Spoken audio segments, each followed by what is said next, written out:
হয়েছে মামা বাঘা? মেজাজ গরম কেন? জঙ্গলে সবাই এখন আমায় ভয় পায় না।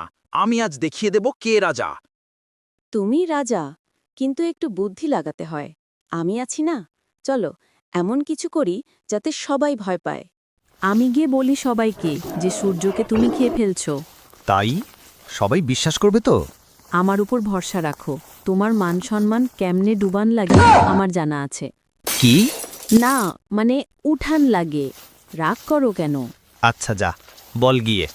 শোনো সবাই, শোনো, দেখো, বাঘ নাকি সূর্য খেয়ে ফেলেছে, তাই দিনেও অন্ধকার।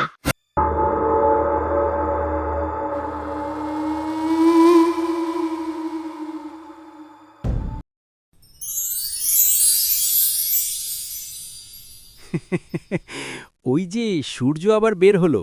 বাঘ কি হাঁচি দিয়েছে নাকি পাত দিয়ে বের করে দিল? তুইও হাসতেছিস? তার মানে তুই সবার সামনে আমাকে বোকা বানিয়েছিস? খাড়া, খাইছি তোরে। মামা, আপনি আগে সূর্য খাওয়ার ট্রাই করেন, পরে আমারে খাওয়ার চিন্তা কইরেন।